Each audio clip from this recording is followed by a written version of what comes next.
এটি ছিল শেখ হাসিনার কার্যালয়ে ধানমন্ডিতে, এবং এর বর্তমান অবস্থা এই। আর প্রত্যেকটি ফ্লোরেরই সেম অবস্থা, সবগুলা প্রায় কাছাকাছি। তো ওইগুলা না দেখি আমি আরেকটা জিনিস দেখাই, সেটা হচ্ছে এইখান থেকে আমরা বর্তমানে অক্সিজেন পাচ্ছি, অক্সিজেন প্রডিউস হচ্ছে এখান থেকে। সেটা কিভাবে? সেটা হচ্ছে, এখন আমি চলে এলাম আওয়ামী লীগের কার্যালয়ের ছাদে, এবং এই ছাদের মধ্যে অসংখ্য গাছ হয়েছে। এই যে দেখতে পাচ্ছেন, অসংখ্য গাছ এখানে হয়েছে, পরিত্যক্ত পড়ে আছে বিধায়। তো এই গাছ থেকে আমরা অক্সিজেন পাচ্ছি। তো আওয়ামী লীগকে এই জন্য ধন্যবাদ যে আপনাদের কার্যালয়টি আপনারা পরিত্যক্ত অবস্থায় রেখেছেন, এখানে গাছ হচ্ছে, এর মাধ্যমে অক্সিজেন প্রডিউস হচ্ছে, আমরা নিঃশ্বাস নিতে পারছি। এজন্য অন্তত আওয়ামী লীগকে ধন্যবাদ দিচ্ছি। এই দেখতে পাচ্ছেন এখানে যে গাছগুলো আওয়ামী লীগের নেতাকর্মীরা লাগিয়েছিল সেগুলো পড়ে আছে, এবং ফ্লোরের মধ্যেও মাটি পড়েছে, শ্যাওলা পড়েছে, এবং এই শ্যাওলা থেকে আবার গাছ জন্ম নিয়েছে। এবং এই উপরের দিকেও আরেকটা ছাদ রয়েছে, সেখানেও সেম অবস্থা। ওইখানে কি একটু যাব, ওইখানে গিয়েও একটু দেখাই আপনাদেরকে।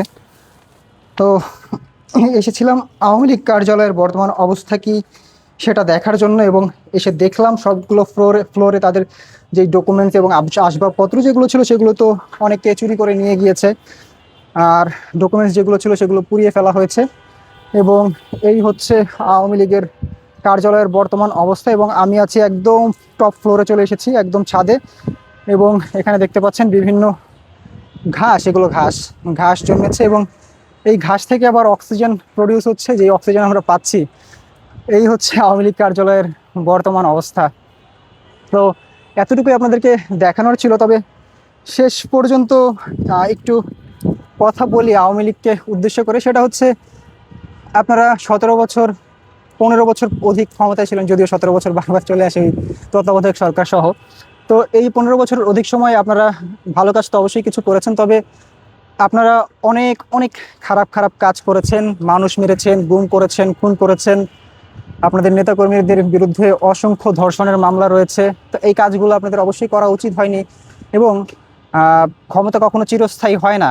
আপনারা দীর্ঘ 15 বছরের অধিক সময় এই দেশের ক্ষমতায় ছিলেন, এখন আপনারা দেশের বাহিরে আছেন, এটা আপনাদের কৃতকর্মের ফল। তো অবশ্যই আপনারা তো আপনাদের কৃতকর্মের ফল ভোগ করছেনই। অন্য যে সকল দল রয়েছে, রাজনৈতিক দল বাংলাদেশে রয়েছে, যারা মনে করে যে দেশে একবার ক্ষমতায় আসতে পারলে বোধহয় সারা জীবন থেকে যাওয়া যাবে, তাদের এখান থেকে শিক্ষা নেওয়া উচিত যে এখন আমি যে স্থানটিতে বসে আছি, এই স্থানটি আওয়ামী লীগের সভাপতি শেখ হাসিনার কার্যালয় ছিল, এবং এখানে একসময় নেতাকর্মীদের প্রচুর সমাগম ছিল, মনোনয়ন প্রত্যাশীরা এখানে আসতেন, অন্যান্য নেতাকর্মীরা এখানে আসতেন, অঙ্গ সংগঠনের নেতাকর্মীরা এখানে আসতেন শেখ হাসিনাকে দেখার জন্য, শেখ হাসিনাকে খুশি করার জন্য। কিন্তু এই কার্যালয়টি এখন ভুতুড়ে বাড়ির মতো পড়ে আছে, চারদিকে আসবাবপত্র আগুনে পুড়ে পড়ে আছে, কেউ এখানে আসে না, কেউ না, একটা কোনো মানুষ এখানে আসে না কখনো। আর মাঝে মাঝে ছাত্রলীগ বা আওয়ামী লীগের অঙ্গ সংগঠনের নেতাকর্মীরা এখানে মাঝে মাঝে আসেন, এসে একটা ঝটিকা মিছিল করে চলে যান, পুলিশের কাছে গ্রেফতার হন। তো একদম নোংরা অবস্থায় এটি পড়ে আছে। তো যেটা বলছিলাম যে বাংলাদেশের অন্যান্য যে রাজনৈতিক দলগুলো আছে, আপনারা এখান থেকে শিক্ষা গ্রহণ করেন যে ক্ষমতা কখনো চিরস্থায়ী হয় না, এবং আজ আপনি ক্ষমতায় আছেন বিধায় সবসময় যে ক্ষমতায় থাকবেন তা নয়। সুতরাং দেশের জন্য কাজ করুন, দেশের মানুষের জন্য কাজ করুন, মানুষ আপনাদেরকে মনে রাখবে। এই এতটুকুই বলা ছিল। আর আরেকটু বলি, সেটা হচ্ছে নিচের দিকে একদম নিচের ফ্লোরে কয়েকজন পুলিশ থাকে সবসময়, এখানে পাহারায়, কাউকে ভিতরে ঢুকতে দেওয়া হয় না। তো আমি এখানে এসেছি আমার প্রফেশনাল কাজে, পেশাগত দায়িত্ব পালন করার জন্য। তো আওয়ামী লীগের নেতাকর্মীকে আবার মনে করেন না যে আপনারা এখানে আসবেন, এসে ভিতরে এসে এইভাবে ভিডিও বানাবেন, এইটা সম্ভব না, আপনাদেরকে পিটাবে ধরে। আল্লাহ হাফেজ।